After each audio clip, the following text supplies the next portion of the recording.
There's a lot of different AI news topics to talk about this week, but let's start with the most controversial. So we have Logan, who tweeted out google.com/AI, which if you don't know, and you probably do, it is this Meet AI mode that they kind of have everywhere, and it says, hey, it's not available in your device or your account. You need to be in the US. I know it is rolling out to Canadians because I've seen it pop up from time to time, so I'm just gonna refresh now real quick and you guys will see it. So here is Meet AI mode. I just turned on a VPN and now I have it. So tell me about the new Google Nest speaker, and it will pop up with AI mode giving you everything. So this is what he tweeted out, and he is advertising this new feature here, and you can see how it looks, how it works. This is the new AI mode, or new-ish. But let's go back. Burakov tweeted out a reply and said, this must be the default. I know it's scary, but one more click means infinity. This is Google's Kodak moment. I hope you learn from history books. So he's suggesting that Google makes this the official homepage. And Logan replied back with soon. So is the homepage of Google about to become AI mode? I don't know. But based off that little tweet conversation, it sure looks like it. I don't know how I feel about this yet. I use AI mode from time to time, but I still like Google search because here on Google AI mode, you can only see 16 websites that it sourced for this answer, and we can click show all, we can see the websites, but that's it. I do like the idea that I can hit all and I can see all the different responses, and I know a lot of people don't like this AI overview either, but you can see all the different responses. We can keep scrolling down. We can generate audio overviews, but we can go through, we can go to page 4 or page 8, and we can get a lot of different answers, a lot of different responses from more sources. So I'm not exactly sure how I feel about this given its current state, and that's a massive change for Google. I love to know what you guys think. Leave a comment down below. Is this something you want Google to do, or do you prefer just the default Google search engine? Google had a slew of other updates, including VO3 coming to Google Photos, and you can try it in the new Create tab. So you can basically just have any photo and say, hey, VO3, make it into a video. And you can see what it looks like here. They have a new Create tab, but it's literally basically taking an image and turning it into a video. I don't have the Create tab yet. I don't know. Do you guys have it? Love to know what you think if you do, but this is basically what it looks like. It's turning your photo into a video using VO3. Also on the video front, Flow is getting an update, so new users can now use Flow free of charge with 100 monthly credits. So if you don't know, Flow is their software that allows you to give prompts, and you can build storyboards, and you can create full-fledged little videos. What does 100 credits a month actually translate to? A VO3 fast video is 20 credits each, so 100 credits gets you 5 VO3 fast videos per month, or 1 VO3 video per month. So it's not a ton, but you can now generate 5 little clips in a row, and you can create a little storyboard, which is better than nothing. Google really wants to push Flow, so they're even hiring filmmakers to, I guess, make films in Google Flow, to make videos to push out to the public to say, hey, this is a really cool tool. Look at all the really cool things you can make with this. I think that's a brilliant way of marketing and advertising their product. So Henry actually works at Google Labs now, where he will create new content using the company's tool to help shape Flow. They are going to have other filmmakers join through something called Flow Sessions, and Flow Sessions are going to give participants free access to Flow as well as guidance to use it. So they really want to push the idea that filmmakers can use Flow to make videos. Google was not done there. Circle to Search got an update as well. So now, if you use Circle to Search, it will actually translate as well for you. I can see this being a really useful feature, because if you're browsing the web and something pops up and you're like, hey, this looks really cool, what exactly is this product, or what does this actually mean, what does this do, you can just quickly circle it and say, okay, this is what it is. So you can see the examples they're showing here. Google is also bringing Gemini CLI to GitHub Actions. There are a lot of different features it has, but the 3 main ones are automated issue triage, so new issues are automatically labeled, categorized and prioritized.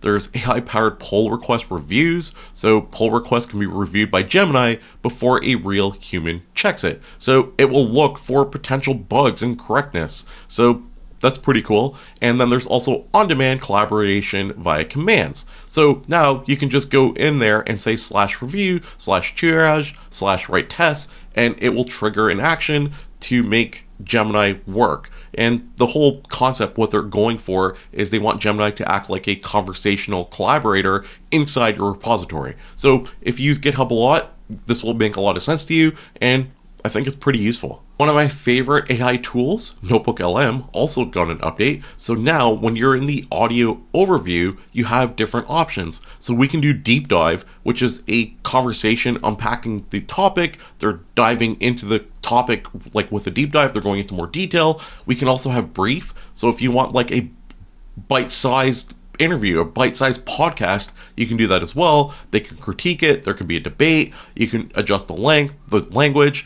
It's just a little bit more control on what your NotebookLM podcast spits out to you. So the debate mode is really good if you want to explore like different sides of a topic, because now they're going to go back and forth and say, hey, think about this, but think about that. And I think that's a good way to get like a neutral perspective about different topics. The brief overview mode is really good if you just want something extremely quick. So if you want like a really quick summary of something and you want to learn about it, it can do that really fast. The critique overview is also really useful if you want feedback. So it's going to give you feedback on your material. So imagine you wrote up a bunch of stuff, you threw it in a notebook, and now you can say, hey, critique this, and it's going to give you a podcast critiquing your work. I'll have a video about this more in depth tomorrow, so don't forget to subscribe if you want to see that. I cover AI on a daily basis. Meanwhile, Anthropic has agreed to pay $1.5 billion US settlement to authors in a class action over AI training. As part of the settlement, Anthropic said it will destroy the downloaded copies of books acquired through pirating websites. They also went on to say that they are committed to developing safe AI systems that help people and organizations extend their capabilities, advance scientific discoveries, and solve complex problems. But their agreement does not include any admission of liability. I think the most interesting part about this entire case is this quote right here. This historical settlement is a vital step in acknowledging that AI companies cannot simply steal authors' creative work to build their AI just because they need books to develop quality large language models. This sets a legal precedent moving forward. Companies just can't go out, steal books, copy them, and then train their large language models. In case you're wondering, it's an estimated 7 million books that were downloaded, and they're going to pay out about $3,000 US per author. ChatGPT had some updates this week, so projects in ChatGPT are now available to free users. So they've also added larger uploads per projects, so you can upload up to 5 as a free user, 25 for plus user, and 40 for a pro user. And then there's like options for like colors and customizations and stuff like that, and project-only memory controls for more tailored context. So this is now available on the web, Android, and rolling out to iOS over the upcoming days. And you can kind of see it here. If you were a paid user before, you had access to this, so not a lot's changed there for you, just the limits have increased. But now free users also get to use projects, which is pretty cool. ChatGPT also added a popular requested feature, which is conversation branching. So the whole idea is you can explore a different direction without losing your original thread. So if you're logged in, you're talking to ChatGPT, and then you're like, okay, this is a really cool idea. I want to keep the direction that I'm going with this conversation, but I want to like try something here. You can actually just click branch in new chat. I know AI Studios had this for a while, not Gemini, but AI Studio, Google AI Studio. It's cool to see that OpenAI now has it because I think it's a really useful feature. Just a couple of really brief OpenAI rumors. So OpenAI is set to launch its first AI chip in 2026 with Broadcom. This is a rumor that's been going on and on for many months now, but they say that OpenAI plans to put the chips to use internally rather than make it available to external customers. That is, citing the person close to the project. It was reported last year that they're working with Broadcom to produce its first in-house chip to power its AI systems. And then in February, there was a report saying that they want to reduce their reliance on NVIDIA. There's also a rumor about OpenAI building an AI job platform that could challenge LinkedIn. So the OpenAI jobs platform would just utilize AI to connect qualified job candidates to companies, and they want to introduce a new certification program in connection with its OpenAI Academy. Does that sound familiar? Because LinkedIn has the same type of deal with its learning platform. I think OpenAI's and Microsoft's partnership has been really interesting to follow. So if you think about it, like Microsoft invested $13 billion into OpenAI to fund them, and then OpenAI had to use that money to use Microsoft's servers, or like a portion of it at least. And then just last year, Microsoft said, hey, ChatGPT is a competitor to Bing, which is their search, and it's a competitor to its news advertising. So they have this back and forth, which is healthy, but it's also interesting because they're like partners, but also competitors. Grok didn't want to be left out from this week's news segment, so they launched CodeFast 1, which is its coding model. It's model made for code, and it is really fast and really cheap. So their whole concept is, hey, we can do it faster, we can do it cheaper than everyone, and here is their little chart. You can actually see the tokens per second, the output price, but, and this is a big but, I did a video on this past week, and I've tested it through like my own benchmarks that I do for videos. I've tested it out in larger products or projects that I do, and let me tell you, it is disappointing. If you use Grok Code Fast, and I know it's free right now and it's tempting because free is good, but in this case, if you're using it, it's actually going to cause more bugs to your code than fix it. It's going to really mess up your code, at least from my experience. So I don't think Grok Code Fast 1 is the answer. So I say avoid this for now. Speaking of new releases, Apple has released a new lightning fast video captioning model that you can try right from your browser. A few months ago, they released Fast VLM, which allowed it to offer near instant high resolution image processing, and you had to use GitHub to access it. Now, fast forward to this week, and it is now available on Hugging Face, so we can actually try it on Hugging Face, and it is much smaller and much quicker, so you don't need like crazy specs to run this anymore, or not as crazy as before, and you can try it directly on Hugging Face, which is a pretty cool improvement.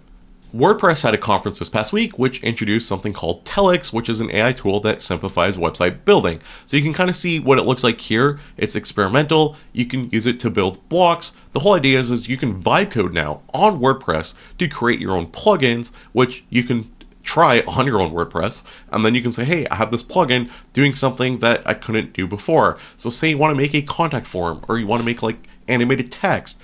You can do that now with no coding knowledge built into WordPress. So you don't need to hire a developer anymore, that's what they're saying.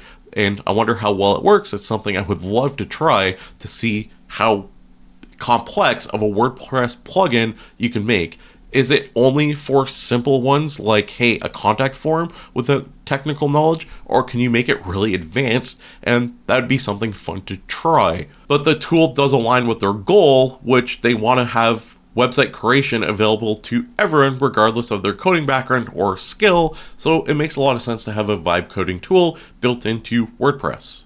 Amazon is like, hey, over here we got updates as well. So they have something called Amazon Lens Live, which allows you to scan products, find it, and then purchase it. So here in this example, they have this little planter, and if you don't know what the planter is, and you're like, hey, that's a really cool looking planter, I want to buy one for my house, you open up the Amazon app, you open up Lens AI, it will scan the image, find the product on Amazon, poof, you purchase it, it's at your house the next day. So I think as a product, as AI, it makes a lot of sense. This is a really cool one, and I can really see the use cases of this. We also have Warner Brother, which is suing over AI generated images of characters like Superman and Bugs Bunny. So that is against Midjourney for copyright infringement. So if we think back just 3 minutes ago when I talked about the books using to train books, well, they're also using it to train videos, images, and everything else. So I imagine we're going to see a lot more of this going forward. Also this week, Mistral is seeking a $14 billion valuation, and they want to be the frontrunners for Europe, for large language models in Europe. But speaking of large language models in Europe, the Swiss has published its first fully open source AI large language model. When I say open source, I really mean completely open source. So unlike other open source large language models, which are selective on the details they release, This large language model is completely open. So everything from architecture, the training data, the documentation, pretty much everything they use to make this large language model is open for you to see. They're saying Apparatus, which is the name of their model, is easy to download for experienced users. They don't have like a good online interface just yet that they have up and running where anyone can just go and access and use it. But I love the idea that we're going to have models that are fully transparent, and I hope this sets like the stage going forward for other open source models, which obviously that's wishful thinking. I don't think it'll happen, but nonetheless, I think it'd be really cool. I love the idea that they're super transparent with this. Speaking of being transparent, a startup said, hey, we have enough money when they rejected Mark Zuckerberg's $1.5 billion offer, choosing that they want to stay independent over having a massive amount of cash from Meta. As you know, it's been like a back and forth. Meta's like, hey, we're going to go out and spend billions of dollars and collect all the best AI people. And then like a couple of weeks later, they're like, okay, we need to stop. And then like a week later, they're like, okay, we need to do this again. We need all the good talent. So it's been like a really fun back and forth. However, the team from the startup Thinking Machines Labs said, no, we don't want your money. We want to basically run ourselves and we want to do what we want to do. The really interesting part about this is the team was not interested in financial incentives. They wanted to commit to their company's mission, which emphasized scientific freedom and intellectual autonomy. So they stuck to their company's core mission rather than saying, hey, we're going to accept all this money. That is everything in the world of AI this past week. At least all the big ones anyway. If I missed anything, drop a comment down below. Love to know what I missed. Love to know what your thoughts are over this past week. If you guys like AI and you want to keep up to date, check out the website as well. I send out one newsletter per week, just of like a nice summary of different AI stuff. So no spam, nothing ever. Click the link in the pinned comment or the description below. Go to the website, scroll down, newsletter, sign up, check it out. If you guys enjoyed this video, don't forget to subscribe to the channel, of course, because I cover AI on a daily basis, trying to keep you up to date, covering tools, news, everything AI. And don't forget to like the video. It tells the algorithm you enjoy this type of content and you want to see more of it. Thanks for watching, and I'll see you tomorrow with another AI video. AI tools, AI news, AI prompts you can use. It's all for free. Just come and see at FranklinAI.com, where you're meant to be.